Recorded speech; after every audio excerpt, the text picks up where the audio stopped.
Belgian frite.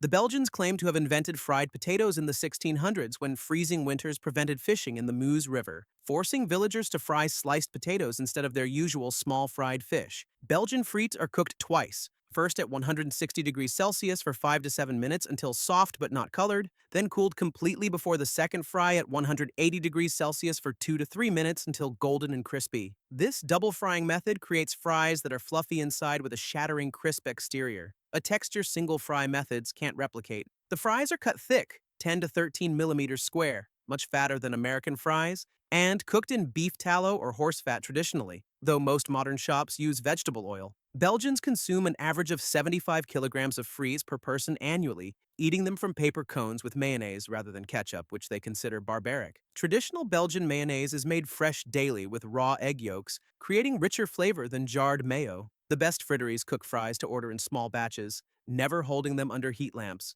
And a proper serving weighs 200 to 300 grams, far more than American restaurant portions. Brussels alone contains over 5,000 establishments selling frita, from Michelin-starred restaurants to roadside stands. French fries. Despite the name, French fries likely originated in Belgium, but American soldiers stationed in French-speaking Belgium during World War I called them French fries, and the name stuck. French-cut fries are thinner than Belgian versions, measuring 6 to 8 millimeters square, creating more surface area for crispiness and less fluffy interior. McDonald's perfected industrial French fry production in the 1950s by developing frozen par-cooked fries that could be stored for months and finished in restaurants. This innovation allowed consistent fries worldwide, but sacrificed the superior texture of fresh-cut, twice-fried potatoes. The chain uses russet Burbank potatoes exclusively because their high starch content creates optimal texture. McDonald's original fries were cooked in beef tallow until 1990 when they switched to vegetable oil under pressure from vegetarians, changing the flavor forever. Older customers still claim the original tallow fries tasted better. Proper French fries should be cooked in oil maintained at exactly 180 degrees Celsius. Too cool and fries absorb excess oil, becoming greasy, too hot, and they burn before cooking through. The potato variety matters enormously. High-starch russets create fluffy interiors, while waxy potatoes become gummy and dense. Fresh-cut fries must be rinsed in cold water after cutting to remove surface starch, then dried completely. Wet potatoes cause oil to splatter violently and produce soggy fries. Steak fries. These thick-cut potato wedges measure 15 to 20 millimeters thick, nearly double Belgian frites thickness, creating fries that are more baked potato than crispy fry. The thick cut means steak fries require longer initial frying, 8 to 10 minutes at 160 degrees Celsius, followed by the standard second fry at high temperature. The result is substantial fries with crispy exterior and fluffy interior that resembles baked potato texture. Steak fries are often skin-on, with the potato peel providing textural contrast and earthier flavor, though some restaurants peel them for more refined presentation. The name supposedly comes from their common pairing with steak at American steakhouses, though the etymology is disputed. British chip shops serve similar thick-cut fries they simply call chips, distinguishing them from thin French fries. Steak fries are nearly impossible to get truly crispy throughout due to their thickness. The interior stays soft, while only the outer 3 to 4 millimeters develop crunch. They're less popular than thinner fries because the high potato-to-surface area ratio means less crispy coating per bite, and many diners find them too filling. Proper steak fries require high-starch potatoes like russets. Using red or Yukon Gold potatoes creates dense, gummy fries that are unpleasant. Some restaurants cut steak fries into wedges rather than rectangular batons, creating more surface area for browning while maintaining thick cross-section. Shoestring fries.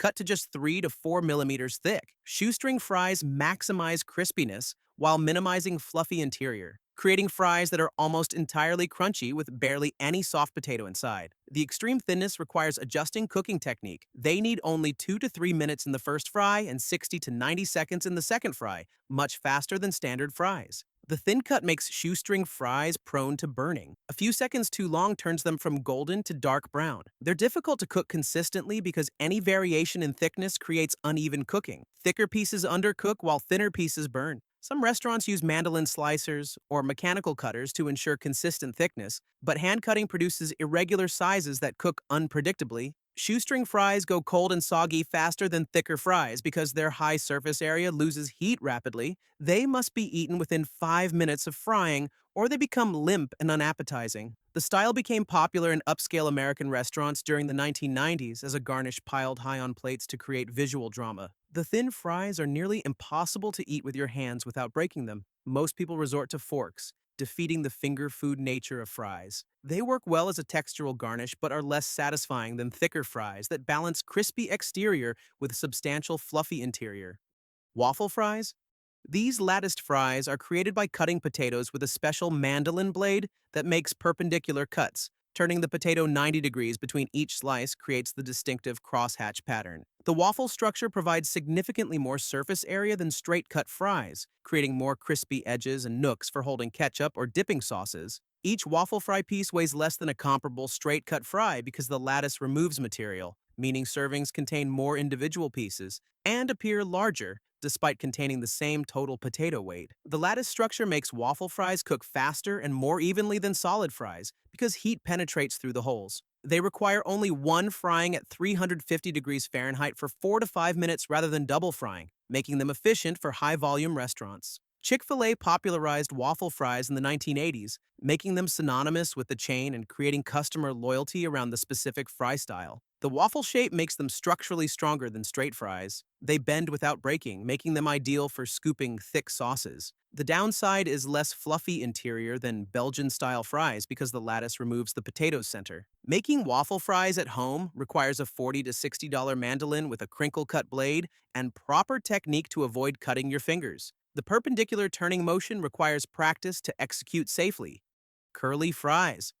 These spiraled fries are created by pushing whole potatoes through a specialized rotating blade that cuts them into long, spring-like coils, creating dramatically increased surface area that's nearly all crispy exterior with minimal fluffy interior. Curly fries became commercially popular in the 1980s when Arby's introduced them nationally, though the technology for cutting them existed decades earlier. The spiraling creates complex geometry where each fry has thin sections that get extra crispy and thicker sections that stay softer, providing textural variety within a single fry. Most curly fries are heavily seasoned with proprietary spice blends containing paprika, garlic powder, onion powder, and cayenne, creating orange-red coating that's significantly more flavorful than plain salted fries. The seasoning sticks to the increased surface area better than straight fries, coating more comprehensively. Curly fries are almost never made from fresh potatoes in restaurants. They're purchased frozen from suppliers who have the specialized equipment for cutting the spirals.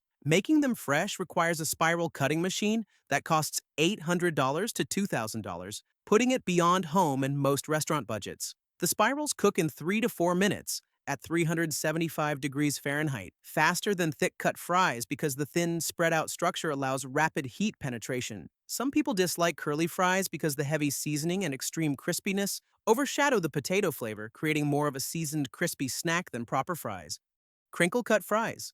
The ridged, wavy surface created by crinkle-cutting blades increases surface area by approximately 30% compared to straight-cut fries of the same thickness, creating more crispy edges while maintaining fluffy centers. The cuts are made using a mandoline with a serrated blade that creates peaks and valleys running perpendicular to the fry's length. Crinkle cuts became popular in American school cafeterias and casual restaurants during the 1950s because the ridges help fries hold together during mass production, and the distinctive appearance looked more interesting than straight fries. The ridges trap more ketchup and other sauces in their grooves, making each bite more flavorful than smooth-sided fries. However, the ridges also trap more oil during frying, making crinkle cuts slightly greasier and higher in fat than straight-cut fries of equal size. They cook at 350 degrees Fahrenheit for 5 to 6 minutes, with the ridges crisping faster than the valleys, creating textural variety. Frozen crinkle cuts dominate the market. They're the most common frozen fry style sold in grocery stores because the rigid structure helps them survive freezing, thawing, and reheating better than thin or straight fries. Some chefs dismiss crinkle cuts as kiddie fries, associated with children's menus and unsophisticated diners, though this perception is changing as upscale restaurants ironically embrace nostalgic comfort foods. Cottage fries. These round, flat potato slices cut crosswise into discs about 6 to 8 millimeters thick create fries that are more potato chip than traditional fry, with two broad flat surfaces that crisp completely. The round shape comes from simply slicing whole potatoes perpendicular to their length rather than cutting them into batons. Cottage fries cook quickly in a single fry at 375 degrees Fahrenheit for 3 to 4 minutes. Because the thin, flat shape allows rapid moisture evaporation and browning. They're rarely served in restaurants because the wide, flat shape makes them difficult to pile attractively on plates, and they stick together in piles more than separated batons. The name's origin is unclear, possibly from rustic cottage cooking traditions or from their resemblance to thick sliced home fries. British chips are sometimes cut in this round style, though traditional British chips are thick rectangular cuts. Cottage fries develop more crispy surface per weight than any other fry style because both broad sides crisp completely. They're nearly all crust with minimal interior. This makes them ideal for people who prefer maximum crispiness, but disappointing for those who want fluffy potato interior. The round shape makes cottage fries perfect for topping with cheese, bacon, or other ingredients because the flat surface holds toppings better than cylindrical fries. Tater tots. Invented in 1953 by Ore-Ida founders who needed a way to use potato scraps left over from cutting frozen fries, tater tots are made from grated potato mixed with flour and seasonings formed into small cylinders and par-fried before freezing. The name tater tots is a registered trademark owned by Ore-Ida, though it's become genericized like Kleenex. Competing products must legally call themselves potato barrels, potato puffs, or potato crowns. Each tot weighs about 3 grams and measures roughly 2 centimeters long. The grated potato interior creates different texture from cut fries, more uniform and compressed, less fluffy, with a distinctive grainy mouthfeel. The outside crisps into a golden brown shell during frying, while the compressed potato interior stays soft and slightly gluey. Tater tots gained cult status in American school cafeterias and diners, becoming nostalgic comfort food that triggers childhood memories for millions of Americans. They cook from frozen in 4 to 5 minutes at 400 degrees Fahrenheit in deep fryers, making them faster and easier than preparing fresh-cut fries. Some upscale restaurants have recently embraced tater tots, ironically, serving them as pomme de terre rissolée, or under other pretentious names while charging $8 to $12 per order. Loaded tots topped with cheese, bacon, sour cream, and other garnishes have become trendy bar food, essentially creating potato-based nachos. Poutine. This Quebecois creation from the 1950s combines fresh-cut fries with cheese curds and brown gravy, creating Canada's most iconic dish. The fries must be hot enough that they partially melt the cheese curds, creating a hybrid texture between solid cheese and melted cheese. Cold fries ruin poutine completely because the curds stay cold and squeaky. The cheese curds must be fresh, ideally made the same day, because curds older than 24 hours lose their characteristic squeak when bitten and don't melt properly. The gravy should be thin enough to seep between fries and pool at the bottom, but thick enough to coat the fries and not make them completely soggy within 30 seconds. Traditional poutine gravy is made from chicken or turkey stock thickened with flour or cornstarch and flavored with herbs, creating light brown gravy rather than heavy beef gravy. The dish must be eaten immediately within 5 minutes of assembly because the hot gravy inevitably makes the fries soggy. Poutine was invented in rural Quebec, either in Warwick or Drummondville depending on which origin story you believe, by a customer requesting cheese curds on fries or a restaurant owner experimenting with combinations. The name possibly comes from Quebecois slang for mess, which accurately describes the appearance. Poutine didn't spread beyond Quebec until the 1990s when chains like Smoke's Poutinerie popularized it across Canada, and it remained virtually unknown in the United States until the 2010s.